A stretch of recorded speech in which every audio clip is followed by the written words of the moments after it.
My name's Jill Gallegos, and I'm a director here at the Allen H. Stewart Summer School for the Visually Impaired on Casper Mountain. Really, the camp has been going on up here for over 60 years. So it's been a camp for visually impaired kids for 3 weeks, 2 adults, 1 kid for a number of years. Now we have 1 week for students. We have had them as young as 5 and as old as 18. They can be with us until they exit the school system. That can be up to age 21. Most of them, by the time they're 18, they're moving on and doing other things. But most of them are, if they come once, they want to come again, and they can come learn everything, different things new all year long. 5 years ago, the Lions Club, they started doing both the program and hosting here at the camp. And we were able to put into place a pure educational program versus a recreational camp.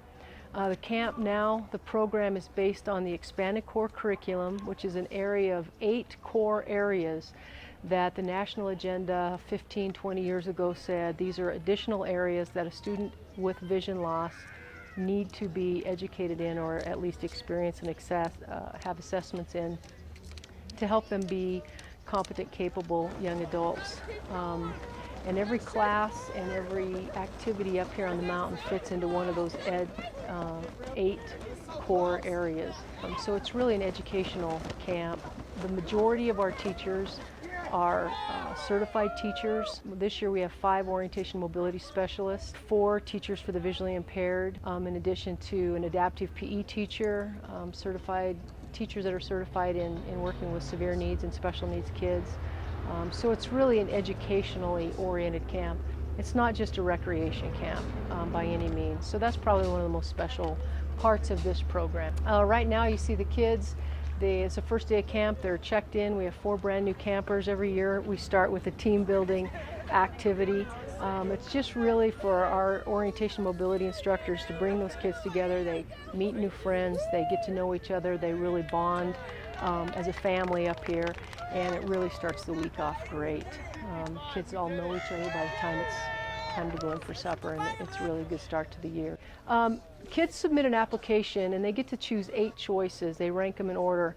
Now if a kid gets up here and obviously they need some instruction in orientation mobility, for instance, they're in a rural area in Wyoming and that they don't have a certified O&M instructor, maybe they just get services once a month, and that's a priority for them here, again because it's an education need. We have lapidary, which is making really kind of neat jewelry, money clips, those kinds of things out of stone. They start with the raw stone, polish it, set it, get it all ready.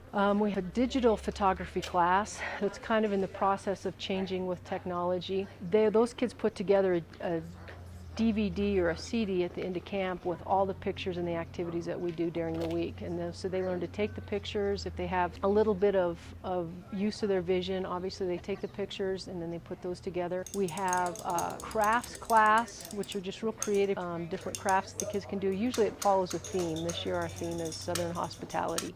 We have a woodworking class or woodshop class. Again, the projects in there are all woodshop based. Some of the kids will come in with an idea of what they want to build, just the only prerequisite is it's got to be made of wood, and that's a class. We also have a pottery class so the kids can make their own pottery, and it's fired and they're decorated there in a kiln. We have assistive technology, which is another huge asset to being on the mountain. This year we have Wi-Fi completely throughout the camp. One of our instructors is a visually impaired adult who runs his own business doing technology. The other instructor is a young man who grew up on the mountain. He was here as a camper. He now works in some really top clearance position. He comes back every year, uses his vacation time to teach technology. He does a robotics class where they build Lego robots, all kinds of everything from people looking to trucks, and I think last year we had a dump truck and those kinds of things. They hook it up to a computer, and the kids will literally run their robotic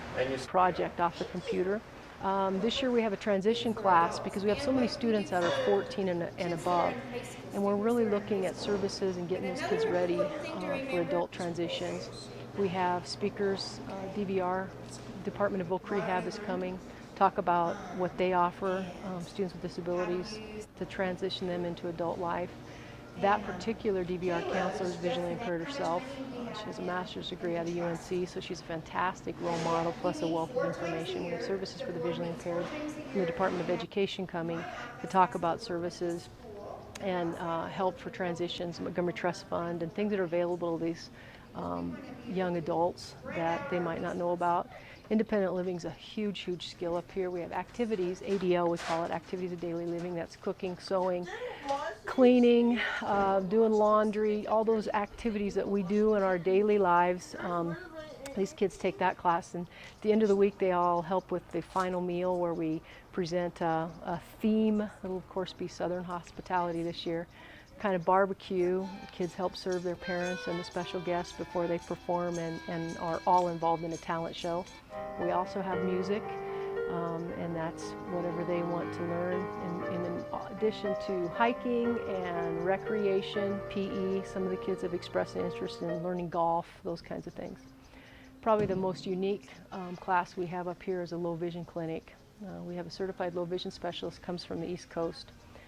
We don't have a low vision specialist like her in the state.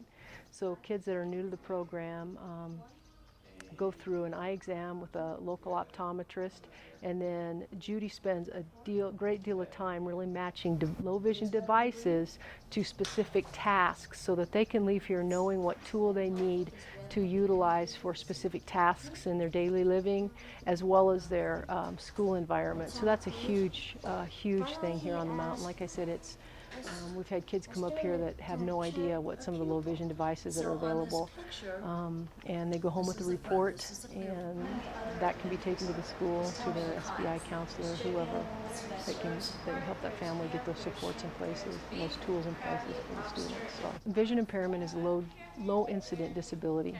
Wyoming is a scarcely populated state. A lot of these kids are the only visually impaired student in their school, in their grade, in their classroom. This is a fantastic opportunity for these kids, as our computer teacher says, to become can-do people. Believe in their abilities, know how to compensate, learn that they can do the same thing their sighted peers can do, they just may have to do it a little differently. Learn to live together socially in a dorm situation, find friends that have the exact same disability as they do. There's some of these kids that are quite visually impaired, but they come up here and find themselves helping somebody who has more of an impairment than they do. So it really can't be undersold. We've had kids that really have grown up here on the mountain. We watched self-confidence develop, which is a huge goal of the staff, is to see self-concepts develop, self-confidence, and develop skills that they might not have otherwise, and really help kids grow and achieve, and you know, possibly learn new skills, hobbies, leisure activities, daily living skills that they don't get elsewhere. Really, what makes this camp the most phenomenal place are the people that come up here every year. That's our greatest resource, other than the kids that come, of course. The staff are fantastic teachers. Probably our greatest need right now is our activities of daily living quarters are, I think, to quote one line, have been condemned. I basically said that's not available. You can't condemn those quarters because we don't have anywhere else that is a kitchen and a living facility for the kids to go for that class. They really, literally use that space as they would an apartment or their own home. And it's in big disrepair. You know, the Lions have been concerned about that facility a long time, but it's all we have. That activities of daily living is a desperate need for us right now. And some of the interns, they are visually impaired young people themselves between the age of 14 and 18. They've been campers for at least a year. Most of them have been up here several years. And they get to a place where they realize camp's great, but I want to give back. They come up, they help our young campers. They're fantastic role models. Gives them the ability to practice some leadership skills, some mentorship skills, learn some additional skills in the kitchen because they all work in there to help cook and serve the meals as well. But that internship is really a mentoring program for our visually impaired campers as well, and it's a fantastic part of the camp. The kids love their time with their interns. So they're team leaders, they're team builders. It's really a fun mentorship program for them as well. So that's probably something else I'm pretty proud of is our interns. You know, you don't feel out of place here at all. I mean, you can hear like everybody's like tapping their canes. It's like, hey, that's normal here. And I don't know, it just feels awesome to be with the people that sort of understand you a little better. And, you know, I like the classes too. The classes are awesome. I mean, it gives everyone a chance to show like their talents and their skills. Like, 'cause everyone has like talents, you know. The teachers, you know, they're just like inspiring. You know, I like that they don't treat us any different, and they do like a great job teaching the classes. They know what we need and stuff. Yes, I want to come every year. This camp is necessary for people with low vision. It helps them. This will be my 5th year coming. Well, I'm a little bit blind. I just love coming here every year. There's just a lot of wonderful teachers and interns here that are really helpful. Please help us get money so we can keep this camp. All right.